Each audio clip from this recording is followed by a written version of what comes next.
나는 왜 배만 볼록 나올까? 이런 생각하시는 분들 계시죠? 50살쯤 되니 이상하게 배만 볼록 나온다고 느끼시는 여성분들이 많으실 거예요. 아무래도 배가 볼록 나오면 옷 입기도 불편하고 주변 시선도 신경 쓰이기 마련이죠. 그런데 배만 나오는 게 단순히 외모만의 문제는 아닙니다. 뱃속에 내장 지방이 점점 늘어나고 있는 건데요. 이 내장 지방이 여러분들의 건강을 위협하고 있다는 사실 혹시 알고 계셨나요? 저희 한의원에 얼마 전에 상담을 오신 50대 여성분도 비슷한 고민을 얘기를 하셨어요. 이분의 고민도 갱년기를 지나면서 자꾸 배만 나온다는 거였죠. 이상하게 여기저기 쑤시고 아프고 이거 먹으면 다 뱃살로 가지 않을까 하는 걱정을 하면서도 항상 가방에는 작은 과자나 캔디들을 챙기게 되고요. 운동을 해야 되지 않을까 하면서도 집에 와서 가족들 식사 챙기고 나면 힘들어서 아무것도 못하게 되는 거죠. 그래서 이분을 저희 한의원에서 정밀 검사를 해봤습니다. 그랬더니 혈압도 높고 콜레스테롤도 높고 혈당, 간 수치까지 모든 수치들이 위험 신호를 가리키고 있었어요. 심지어는 뇌의 활동 상태를 나타내는 뇌파도 좋지 않았고 몸을 조절하는 자율신경의 상태도 경고등이 켜져 있었습니다.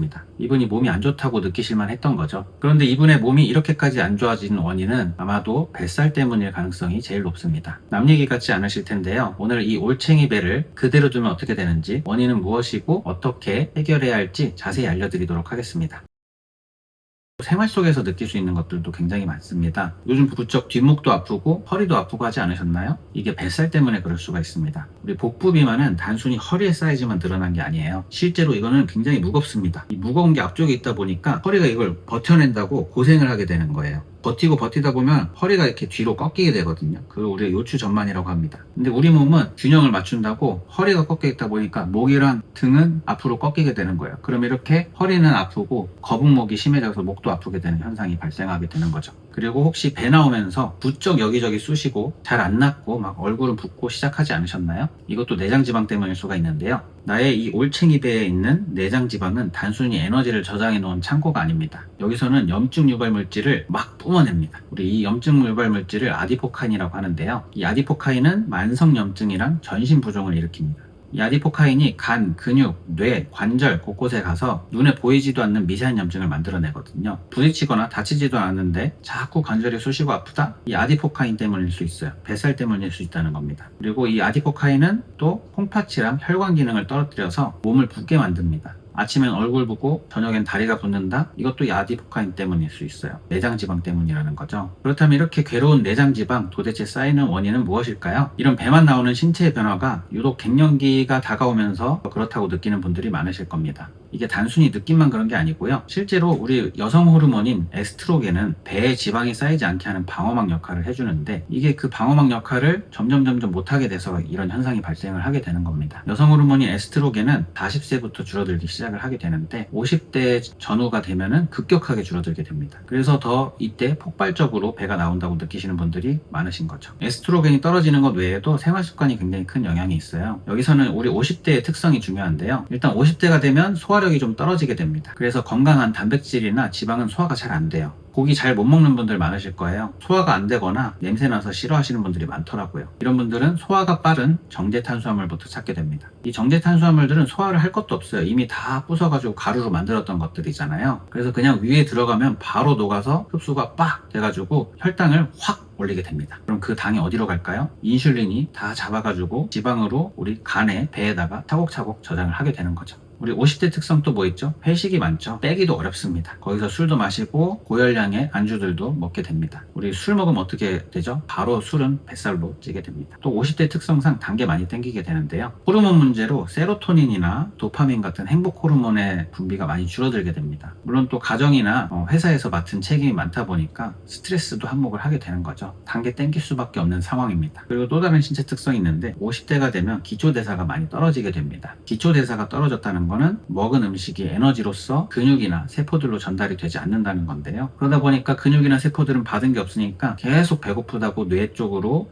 신호를 보내게 됩니다. 그래서 신호를 보내서 빠르게 에너지를 보충할 수 있는 단 걸 달라고 신호를 보내는 거예요. 그래서 우리가 오후에 힘들 때 믹스커피 한잔 하면 왠지 힘이 빵 나서 열심히 일을 할 수 있게 되지만 1시간 정도 지나면 또 지쳐서 다른 단 걸 찾게 되는 게 기초대사 때문이라고 볼 수 있는 겁니다. 그리고 또 다 먹고 나면 혈당 스파이크 와서 움직이기 또 싫어지죠.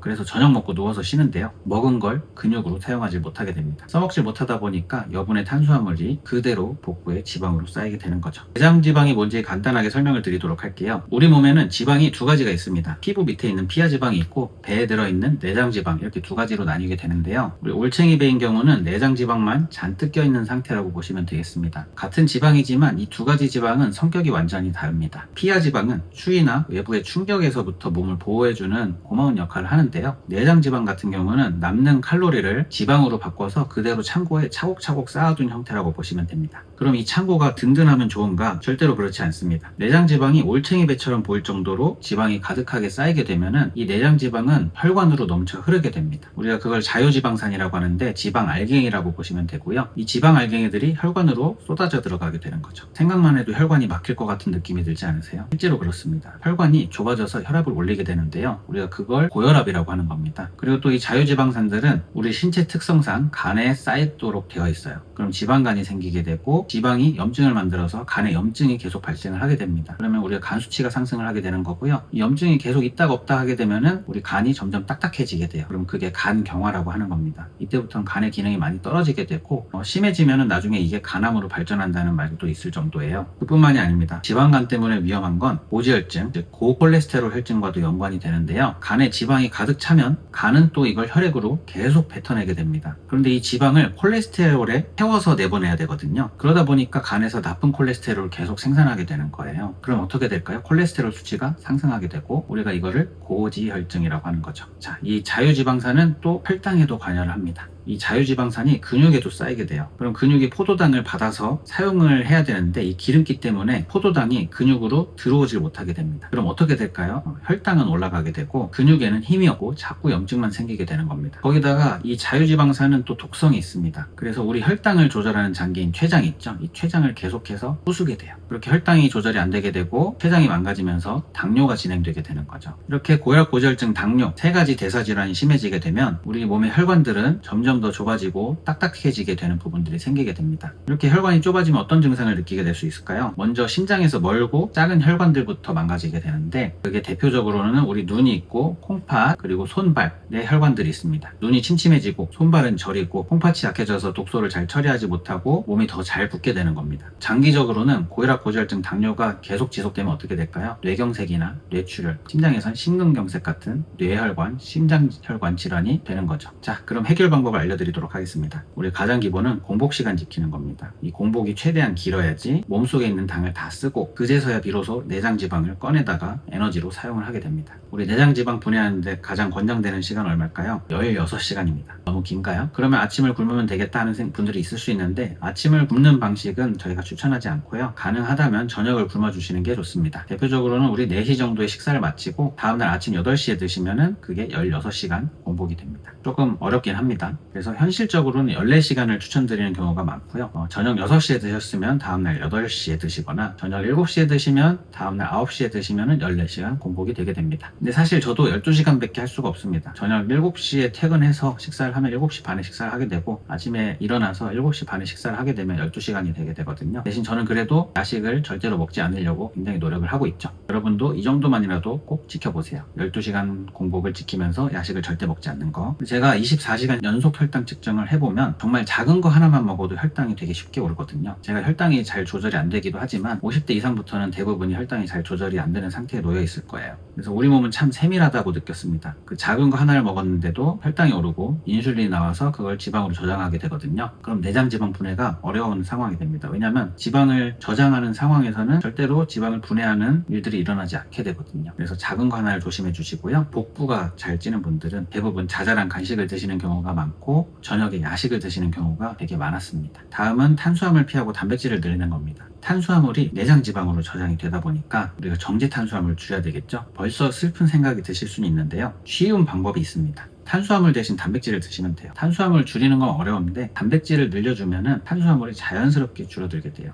우리 고기, 계란, 생선, 두부 같은 단백질을 잘 챙겨 먹으면 이 단백질이 식욕 조절하는 효과가 있습니다. 그래서 자연스럽게 식욕이 줄어들게 되고 그러면 탄수화물 먹는 양도 줄어들게 되는 거죠. 그리고 우리 탄수화물은 원래 먹고 나서 그걸 바로 몸을 쓰기 위해서 먹는 연료 같은 거예요. 그래서 움직임이 적을수록 탄수화물을 줄여야 되는데 우리 요즘에는 그렇게 많이 움직이지는 않잖아요. 그래서 단백질을 드시면은 그걸 자연스럽게 탄수화물을 줄일 수가 있게 됩니다. 자, 이렇게 하면 자연스럽게 혈당도 줄고 내장 지방으로 저장되는 양이 줄어들게 되는 거죠. 탄수화물을 줄이고 단백질을 많이 먹게 되면은 간이 좀 쉴 수가 있게 돼요. 우리 간은 독소를 해독하는 해독 공장이라고 하잖아요. 그러면 우리 몸의 독소를 간이 더 잘 처리할 수 있게 되겠고 우리 몸이 더 건강해지게 되는 거죠. 거기다가 우리가 단백질을 잘 챙겨 먹으면 근육 손실을 막을 수 있기 때문에 50대에게 단백질 늘리기는 필수가 됩니다. 마지막으로 운동입니다. 생각만 해도 끔찍하신가요? 사실 운동하는 게 그렇게 쉽진 않습니다. 시간 내기도 우리 어렵잖아요. 그런데 제가 추천드리는 방법은 저녁 식사 후에 딱 10분만 하는 겁니다. 고강도 인터벌 운동이라고 하는데요. 1분을 열심히 운동하고 1분은 쉬고 이거를 5번만 반복을 하면 됩니다. 사실상 5분만 운동을 하는 것과 같아요. 우리 밖에서 걷기 운동 하시는 분들 많을 텐데 걷기 하시다가 1분 정도는 막 빨리 뛰어보는 겁니다. 처음에는 관절이 좀 약할 수 있으니까 조심해서 해주시고요. 그러다가 1분은 걷거나 앉아서 쉬시면 됩니다. 다시 1분 뛰고 1분 걷고 이렇게 총 5번을 반복하면은 그날의 내장 지방 태우기 운동은 끝나게 되는 거죠. 만약에 밖에 나가기가 어려우시다면 집에서 스쿼트 운동을 한번 해보세요. 1분 동안 스쿼트를 앉았다 일어났다를 막 하는 겁니다. 그러고 나서 1분 쉬고 이렇게 5번만 하면 됩니다.